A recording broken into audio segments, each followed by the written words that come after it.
Good evening friends. आज की update कुछ इस प्रकार से। आज हम बात करेंगे बांग्लादेश की।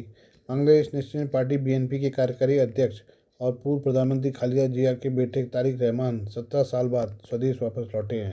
उनकी वापसी से बांग्लादेश में राजनीति एक बार फिर गर्मा गई है। बांग्लादेश में फरवरी में आम चुनाव होना है। माना जा रहा है कि इस चुनाव में बीएनपी जीत हासिल कर सकती है। ऐसे में तारिक रहमान को बांग्लादेश के भावी प्रधानमंत्री के रूप में देखा जा रहा है। तारिक रहमान के साथ उनकी पत्नी डॉक्टर जुबैदा रहमान और बेटी जाइमा जरनाज रहमान भी बांग्लादेश वापस लौटी हैं। ऐसे में इन दोनों की भूमिकाओं की भी खूब चर्चा हो रही है। कौन है जुबैदा रहमान? जुबैदा रहमान पेशे से डॉक्टर हैं और बीएनपी के कार्यकारी अध्यक्ष तारिक रहमान की पत्नी हैं। जुबैदा का जन्म 18 मई 1972 को सिलट में हुआ। वह रियर एडमिरल महबूब अली खान की बेटी हैं, जो जियाउर रहमान की सरकार के शासनकाल के दौरान बांग्लादेश की नौसेना प्रमुख थे। उन्होंने हुसैन मोहम्मद इरशाद की सरकार में संचार और कृषि मंत्री के रूप में कार्य किया था। General M.A.G. उस्मानी जुबैदा रहमान के चाचा हैं, जो बांग्लादेश के स्वतंत्रता संग्राम के कमांडर इन चीफ थे। वह एमनेस्टी इंटरनेशनल की पूर्व महासचिव आयरीन खान की चचेरी बहन है। जुबैदा की 3 फरवरी 1994 में तारिक रहमान के साथ शादी हुई थी। एक साल बाद उन्होंने 1995 में बांग्लादेश सिविल सेवा BCS को पास किया और स्वास्थ्य कैडर में शामिल हो गई। 2008 में तारिक के जेल से रिहा होने के बाद उन्होंने पढ़ाई के लिए छुट्टी ली और उनके साथ लंदन चली गई। अब तारिक के साथ ही 17 साल बाद उनकी बांग्लादेश वापसी हुई है। माना जा रहा है कि वो बांग्लादेश में बीएनपी की महिला विंग की जिम्मेदारी संभाल सकती हैं। हालांकि इसे लेकर कोई आधिकारिक जानकारी साझा नहीं की गई है। जाइमा जरनाज के बारे में। जाइमा जरनाज पेशे से वकील हैं। वह तारिक रहमान और जुबैदा रहमान की बेटी हैं।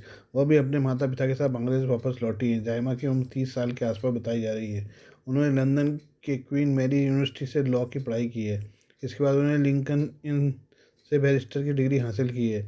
जाइमा अभी तक सार्वजनिक रूप से देश की राजनीति से दूर रही हैं। हालांकि उन्होंने हाल ही में बीएनपी की कुछ वर्चुअल बैठकों में हिस्सा लिया है।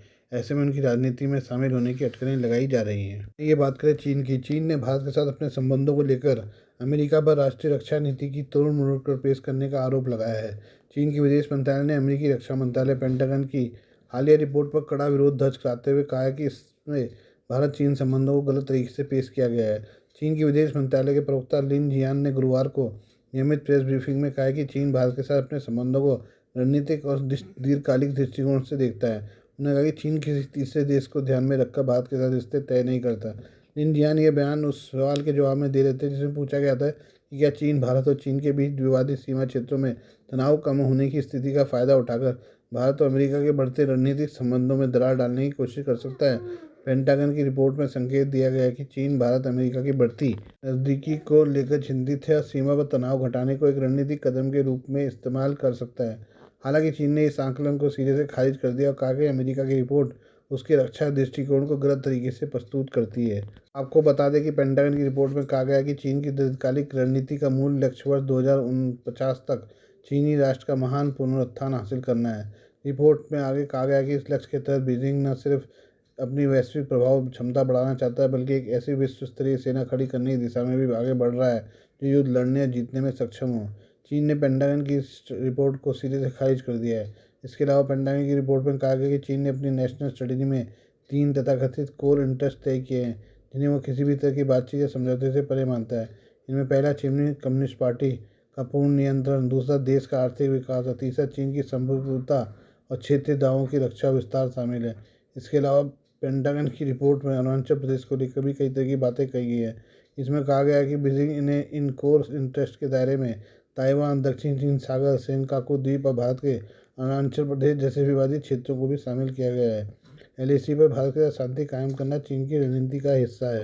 रिपोर्ट में आगे कहा गया है कि अक्टूबर 2024 में भारतीय नेतृत्व ने ब्रिक्स शिखर सम्मेलन के मौके पर राष्ट्रपति शी जिनपिंग और भारतीय प्रधानमंत्री मोदी के बीच एक बैठक से 2 दिन पहले LAC पर बाकी गतिरोध वाली जगहों से पीछे हटने के लिए चीन के साथ एक समझौते की घोषणा की।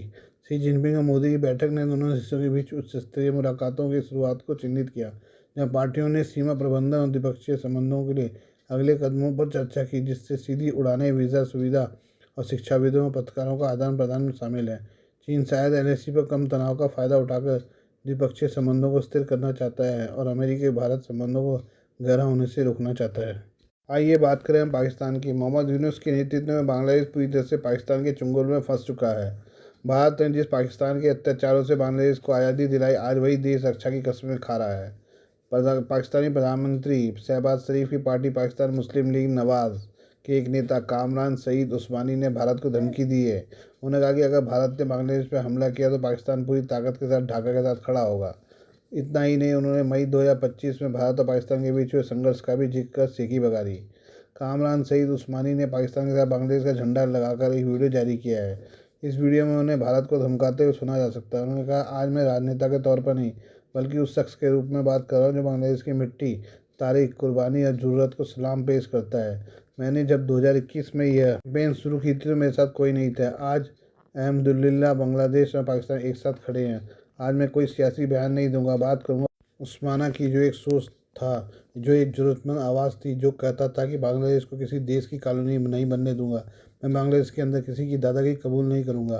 बांग्लादेश को किसी का गुलाम नहीं बनने दूंगा। उन्होंने कहा, सबसे बड़ा मसला क्षेत्र के अंदर यह है कि जब कोई मुसलमान नौजवान उठता है और एक प्रभावी आवाज़ बनता है तो उसको दबाव दिया जाता है।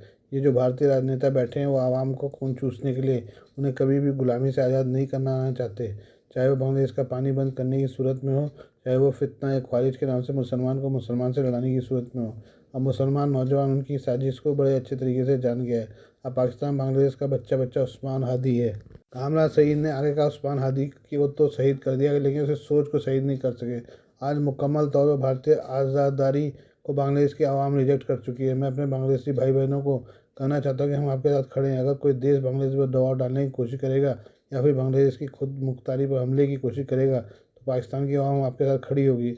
और मैं चेतावनी देता हूँ कि अगर किसी ने बांग्लादेश की तरफ आँख उठाकर भी देखा तो पाकिस्तानी आवाम, पाकिस्तानी फ़ौज, हमारे मिसाइल आपसे दूर नहीं है। ऑपरेशन बुनियान अल मरसूस के जरिए आपको जिस कदर नाको चने चबवाए थे वो दोबारा कर लेंगे। आइए बात करें पाकिस्तान के आर्मी चीफ की।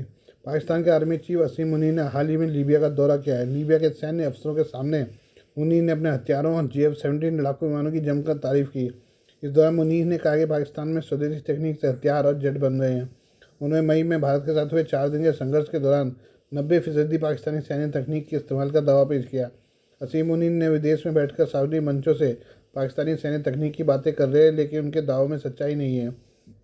असीम मुनीर ने लीबिया में भारत के राफेल जैसे विमानों को नुकसान पहुंचाने और S-400 एयर डिफेंस को भेज देने की बात की।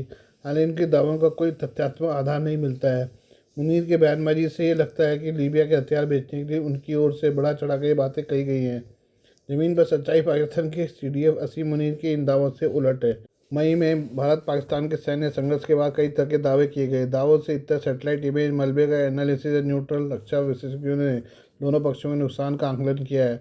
आंकलन से पता चलता है कि भारत के राफेल Su-30, मिराज 2000, MiG-29 जैसे नेट को नुकसान का सबूत पाकिस्तान नहीं देखा सका। पाकिस्तान हमले से S-400 सिस्टम को भी कोई नुकसान नहीं हुआ।